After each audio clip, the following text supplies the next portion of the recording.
என்னன்னு தெரியல. யார் யார்கிட்ட எப்படி பேசணும்னு சொல்லி கொடுத்துருக்கணும். எல்லாரும் இவ்வளவு ஏத்து பேசுதுன்னா புள்ளை வளர்த்த லட்சணம். நீ ஒன்றும் கவலைப்படாத, அப்பா கிட்ட நான் பேசிக்கிறேன்.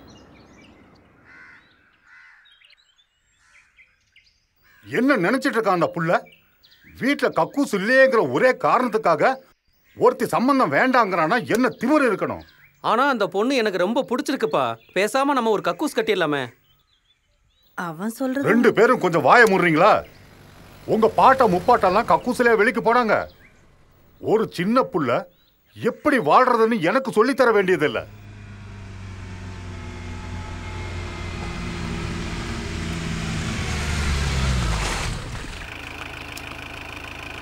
கொஞ்சம் தள்ளி உட்காருப்பா.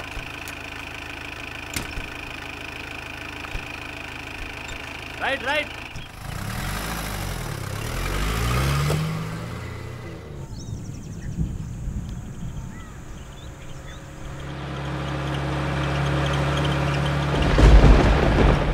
அப்பா அப்பா அங்க பாருங்க, அங்க பாருங்க. அட தனகதும் தனகதும் தும் தும் தனகதும் தனகதும் தும் தும் தனகதும் தனகதும் தும் தும் தனகதும் தனகதும் தும் தும் தனகதும் தனகதும் தும் தும் தனகதும் தனகதும் தும் தும் தனகதும் தனகதும் தும் தும் தனகதும் தனகதும் தும் தும் தனகதும் தனகதும் தும் தும் தனகதும் தனகதும்.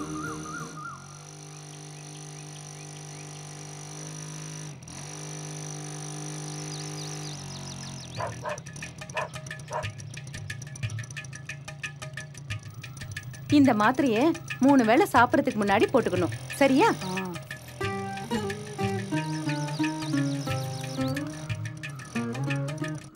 சரி, இத காய்ச்சின தண்ணில முழுசா கலந்து அப்பப்ப கொடுங்க, சரியா? இந்தாங்க, உடம்ப பாத்துக்கோங்க.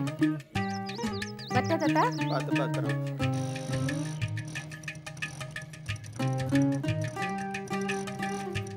கமலாம்மா, கமலாம்மா,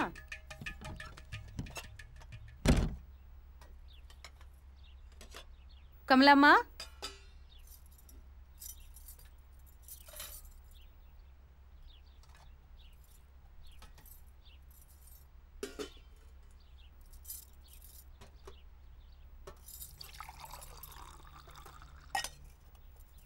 எப்படிமா இருக்க?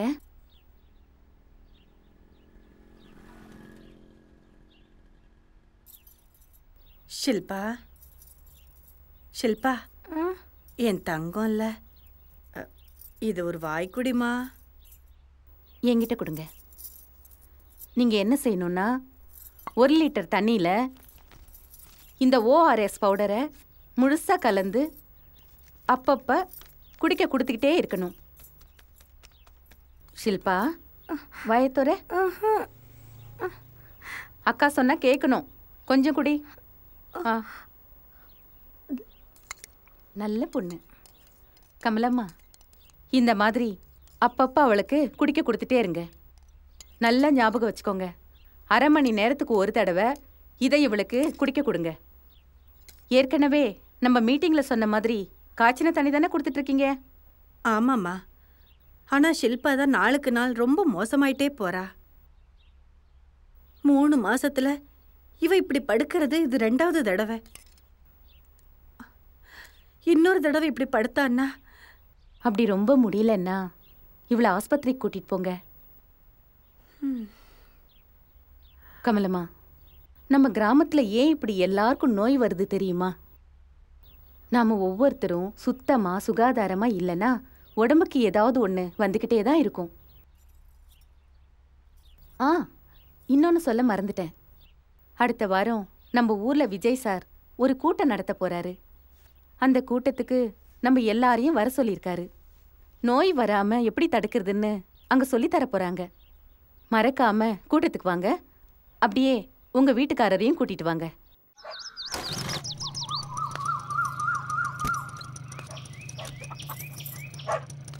எனக்கு என்னவோ அவர் வர்றது சந்தேகம்தான். அவர் பிடிவாதம் தான் உங்களுக்கு தெரியுமே. எப்படியாவது அவருக்கு சொல்லி புரிய வைங்க. உங்களுக்காக இல்லைனாலும் உங்க பொண்ணுங்களுக்காகவாவது அவரை கூட்டிட்டு வாங்க. வரேன்.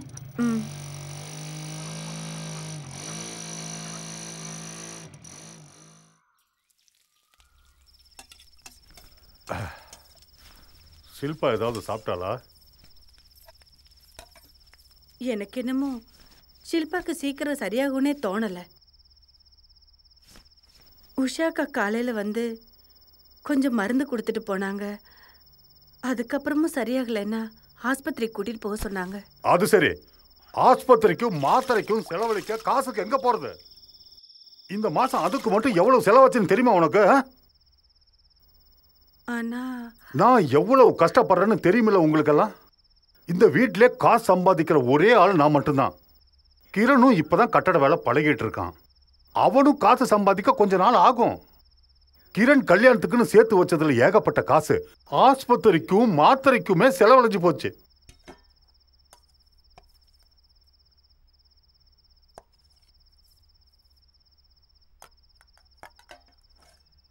உங்க கஷ்டம் எனக்கு புரியுதுங்க.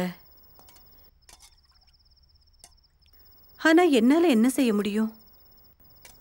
நான் நல்லா இருந்தா கூட ஏதாவது வேலைக்கு போய் 4 காசு சம்பாதிப்பேன். அதுக்கும் முடியல. நான் சொல்றத தயவு செஞ்சு கோவப்படாம கேளுங்க. ஒரு கக்கூசு கட்டி நம்மளை சுத்தி இருக்கிற இடத்த சுத்தமா வச்சுக்கிட்டோம்னா நமக்கு எந்த நோயும் வராதான். அத பத்தி விஜயண்ணா கூட்டத்துல பேச போறாராம். உஷாக்கா எல்லாரையும் கண்டிப்பா வந்து கலந்துக்கிட சொல்லுச்சு. நீங்களும் வர்றீங்கல்ல? அந்த கூட்டத்துக்கே நான் வரமாட்டேன். இருக்கிற பிரச்சனை பத்தலையா? இது வேற. அம்மா, என்னம்மா? என்னாச்சு? வழக்கம் போல அந்த காட்டு பக்கம் ஒதுங்க போயிருந்தேம்மா. அந்த குடிகார சிவா என்ன கையை பிடிச்சு என்னது? என்னடி சொல்ற? அப்புறம் என்ன ஆச்சு? ஏதோ சாமி புண்ணியம் நல்லா குடிச்சிருந்ததுனால தள்ளி விட்டது கீழே விழுந்துட்டான். வீடு வர வரைக்கும் திரும்பி பார்க்காம உசுரை கையில பிடிச்சிட்டு ஓடி வந்துட்டேன்.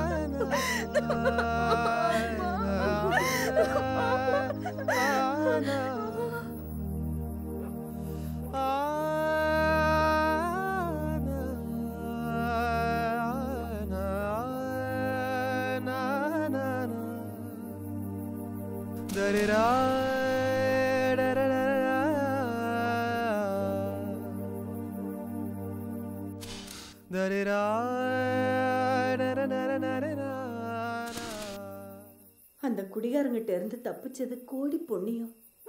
ஆனா நான் எப்படி பயந்துட்டேன் தெரியுமா? ஒருத்தங்க கையை பிடிக்கிறான்னு தெரிஞ்சதுமே சமாளிச்சு தப்பிச்சுட்டேன். ரொம்ப பயமா இருக்குமா? இன்னொரு முறை இப்படி நடக்காதுன்னு என்ன நிச்சயம்? அப்படியெல்லாம் எதுவும் நினைக்காதம்மா. நீ பேசாம நிம்மதியா தூங்கு.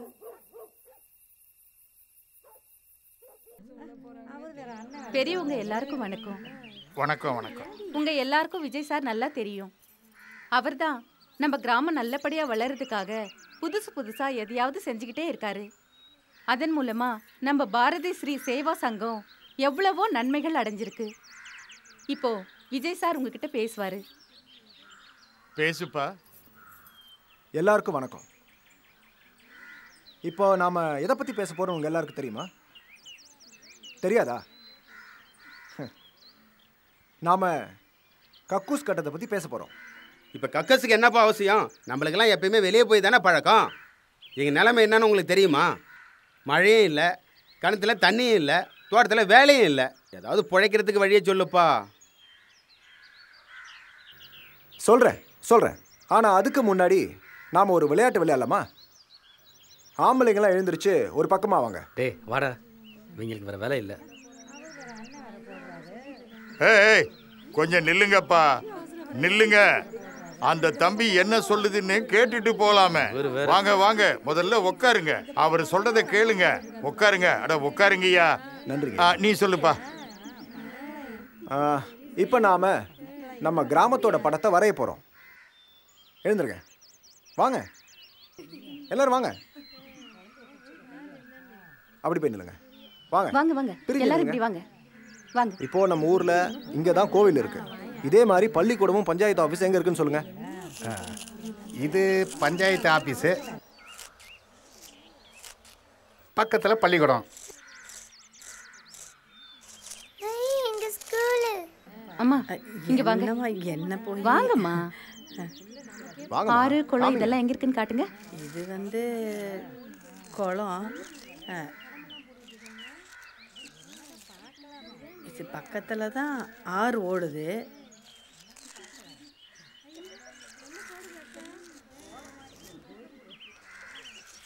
இப்போ நீங்க சொன்ன மாதிரி ஆறு பள்ளிக்கூடம் பஞ்சாயத்து போர்டு எல்லாமே இருக்கா?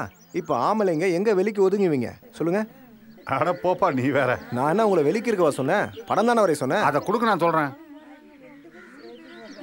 இங்க தான் மடையை திறக்கிறது. மடையை திறக்கிறதா? அட ஒதுங்கிறத பத்தி தான்ப்பா சொல்றேன். வீட்டுல இருந்து 4 அடி எடுத்து வச்சமா ஒதுங்கணுமா, சோழி முடிஞ்சது அம்புடுத்த. அப்படியா? பெரிய கில்லாடி தான். அம்மா நீங்க யாராவது ஒருத்தர் வாங்கம்மா. வாங்க. ஐயா நான் மாட்டேன். கூச்சப்படாம வாங்கம்மா. வாங்க. இங்க தான். அதை குறிச்சே சொல்லலாம் இல்லையாம்மா? அந்த சாக் பீஸை கொடுங்க. இந்த ஆத்துக்கு கொஞ்சம் தள்ளி தான் நாங்க ஒதுங்கிறது. உங்க எல்லாரையும் படம் வரைஞ்சு குறிக்க சொன்னேன். இப்போ புரிஞ்சிருக்குமே. நீங்க கழிக்கிற மழை எல்லாம் ஊருக்குள்ள எப்படி பரவுதுன்னு. இப்படி தான் எல்லா கழிவுகளும் மண்ணுக்குள்ள போய் நாம குடிக்கிற தண்ணியோட கலக்குது. அந்த தண்ணியை தான் நம்ம மறுபடியும் குடிக்கிறோம் இல்லையா? இதெல்லாம் தான் வாந்தி பேதி இது எல்லாமே வர்றதுக்கு முக்கிய காரணம். அதனால தான் சொல்கிறேன், ஒவ்வொரு வீட்டிலையும் கக்கூஸ் இருக்கிறது ரொம்ப முக்கியம். என்ன என்ன சொல்கிறீங்க? நீ என்ன சொல்றியோ அது ரொம்ப சரிப்பா. ஊரில் எல்லாரும் அடிக்கடி நோவில் படுத்துக்கிறாங்க. அதனால எந்த வேலை வெட்டிக்கும் போக முடியல. அவங்க வருமானமும் போச்சு. அதே நேரத்தில் சேர்த்து வச்சிருந்த கொஞ்ச நெஞ்ச காசும் வைத்தியத்துக்கே சரியா போயிடுதுங்கிறதெல்லாம் எங்களுக்கும் புரியுது. ஆனால் இத்தனை காலமாக எங்களுக்கெல்லாம் வெட்ட வெளியில் போய்த்தானே பழக்கம். இப்போ நீ திடீர்னு வந்து தண்ணியெல்லாம் அதனால தான் கெட்டு போகுதுன்னு சொன்னா எப்படியப்பா? ஐயா ஒரு நிமிஷம்.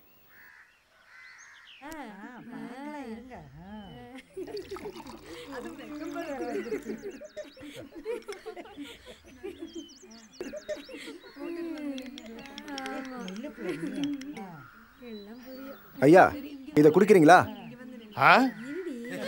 என்னப்பா விளையாடுறியா? நான் இந்த தண்ணியை எப்படி குடிக்கிறது?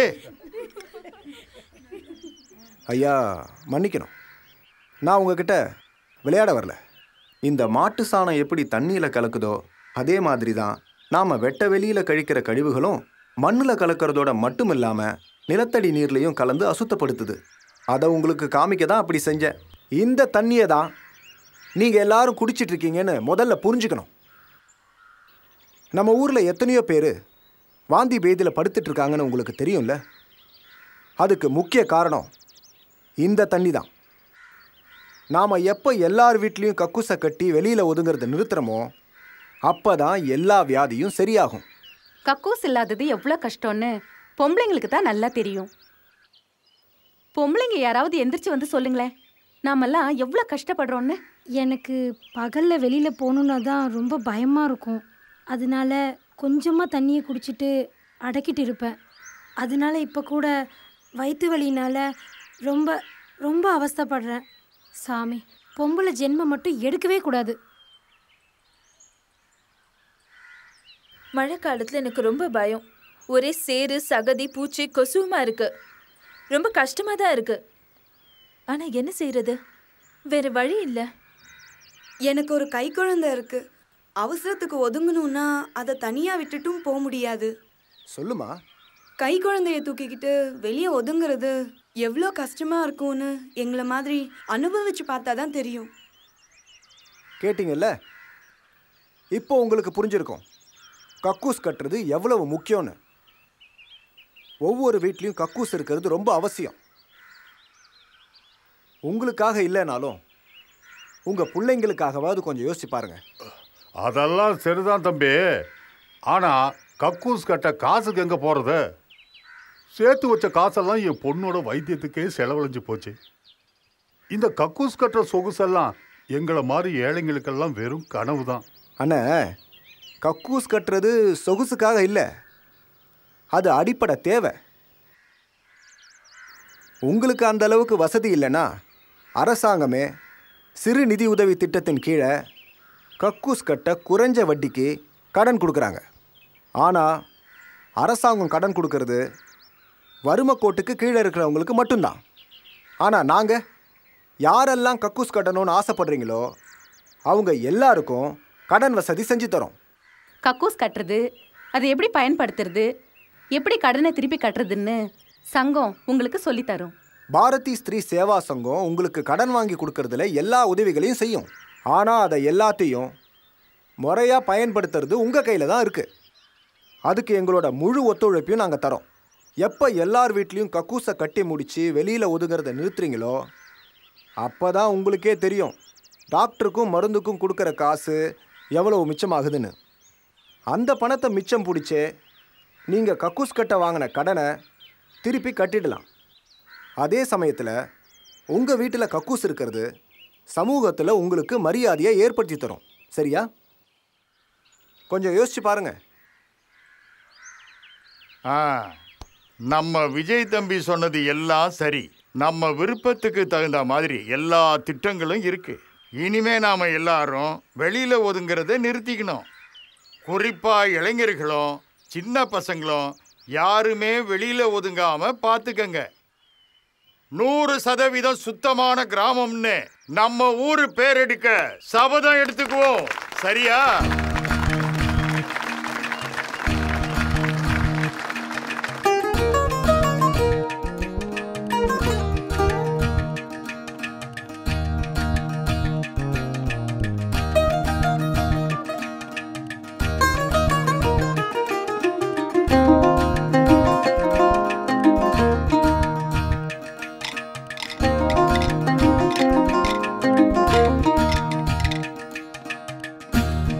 பாரதத்தினாய் வா,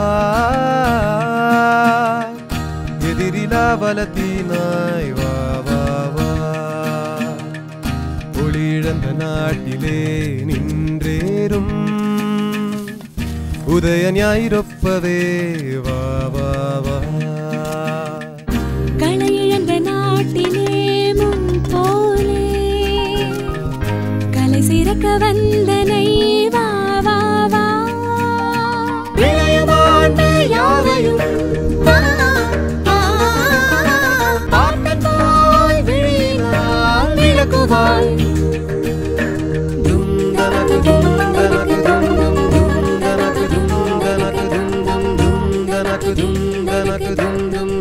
வெற்றி கொண்ட கையினாய் வா, வினய நின்ற நாவினாய் வா வா வா, முற்றி நின்ற வடிவினாய் வா வா வா, முழுமை சேர்முகத்தினாய் வா.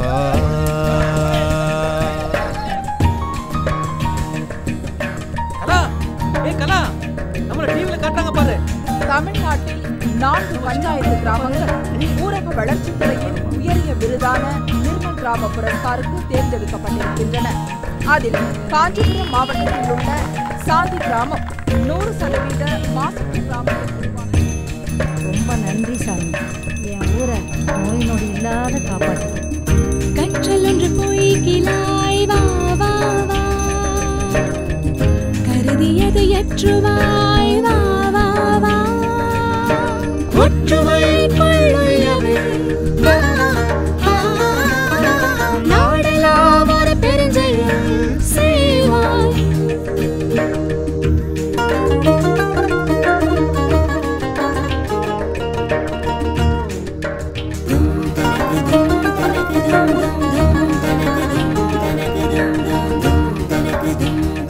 Dum dum dum dum dum dum dum dum dum dum dum dum